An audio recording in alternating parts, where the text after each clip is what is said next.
Hi hello guys, welcome back. അപ്പോൾ കുറേ നാളുകൾക്ക് ശേഷമാണ് ഇന്നൊരു വീഡിയോ ചെയ്യുന്നത്. അതും എന്താണെന്ന് വെച്ചാൽ ഇവിടുന്ന് അയർലൻഡിൽ നിന്ന് ഇന്ത്യയിലോട്ട് ഒരാളെ പാക്ക് ചെയ്യുന്ന വീഡിയോ ആണ് ഇതിൽ കാണുന്നത്. അപ്പോൾ ഞങ്ങളുടെ മൂത്ത പുത്രൻ റിഷാനെയാണ് നാട്ടിലോട്ട് പറഞ്ഞു വിടാൻ പോകുന്നത്.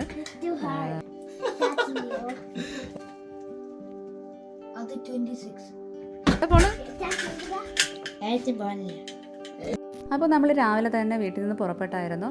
ഒരു 6:30 ആയപ്പോഴത്തേക്ക് ഞങ്ങൾ വീട്ടിൽ നിന്ന് ഇറങ്ങി. പിന്നെ ഡബ്ലിൻ എയർപോർട്ടിൽ എത്താനായിട്ട് എന്തായാലും ഒരു 3 hours എടുക്കും ഞങ്ങൾക്ക്. അങ്ങനെ നേരെ വച്ച് പിടിക്കുകയാണ് അങ്ങോട്ട്. പക്ഷേ അതിന് മുന്നേ ആയിട്ട് ഞങ്ങൾക്ക് ഇന്ത്യൻ എംബസിയിലും കൂടെ ഒന്ന് കയറണമായിരുന്നു.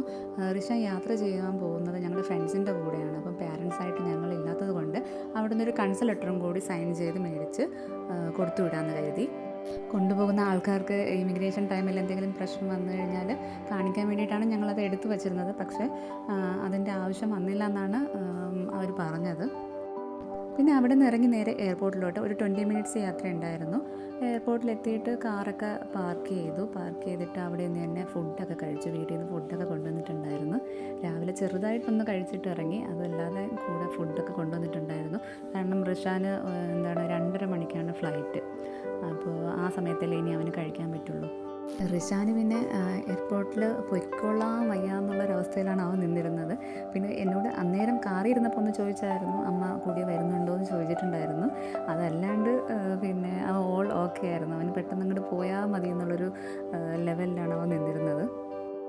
റിഷാൻ നാട്ടിലോട്ട് പോകുന്നുണ്ടെന്ന് ഇങ്ങനെ എല്ലാവരോടും അറിയിച്ചപ്പോഴത്തേക്ക് അവർ ചോദിച്ചത് ഇങ്ങനെയാണ്, അവൻ ഒറ്റയ്ക്ക് അവിടെ നിൽക്കുമോ, ഒറ്റയ്ക്ക് തനിയെ പോവുമോ, അവന് ഇഷ്ടമാണോ എന്നൊക്കെ. പക്ഷേ അവൻ ഡബിൾ ഓക്കെയാണ്. കാരണം അവന് നമ്മളെ നാട്ടിലെ മിക്ക കാര്യങ്ങളും ഓർമ്മയിലുണ്ട്. അവൻ ഇവിടെ ഇപ്പോൾ 2 വർഷമല്ലേ ആയുള്ളൂ വന്നിട്ട്. അപ്പോൾ അതിന് മുന്നുള്ള കാര്യങ്ങൾ അവനെല്ലാം സെറ്റാണ്. അവിടെ എങ്ങനെയാണ്, എന്താണ്, അവിടത്തെക്കാളും സൗകര്യം എവിടെയാണ് കളിക്കാനെന്ന് അവനറിയാം.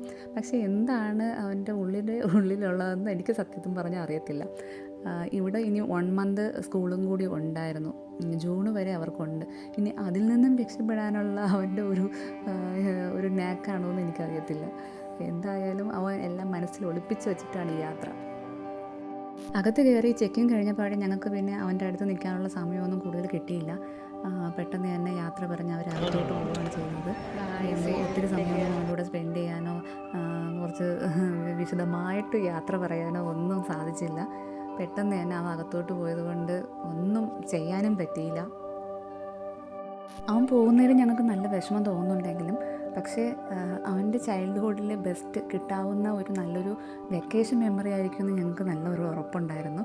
അതുകൊണ്ട് തന്നെ ഞങ്ങൾ നാടിനെ ഇഷ്ടപ്പെടുന്നത് പോലെ അവനും നാടിനെ ഇഷ്ടപ്പെടുന്നു എന്നുള്ളതുകൊണ്ട് ഞങ്ങൾക്കതിൽ ഭയങ്കര സന്തോഷമാണ് തോന്നിയത്.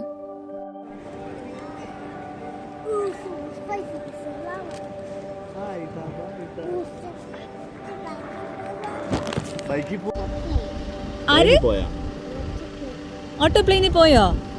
അങ്ങനെ ഞങ്ങൾ തിരിച്ച് പോയിക്കൊണ്ടിരുന്ന സമയത്ത് റിഷാനായിട്ട് വീഡിയോ കോളൊക്കെ ചെയ്തു. അപ്പോൾ അവർ ഇമിഗ്രേഷനൊക്കെ ക്ലിയറായി ഗേറ്റിൻ്റെ അവിടെ വെയിറ്റ് ചെയ്യുകയാണെന്നൊക്കെ പറഞ്ഞു.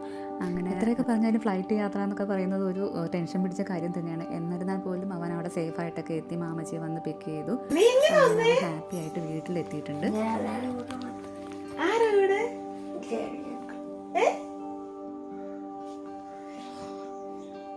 ഒരുപാട് മാറിപ്പോയി.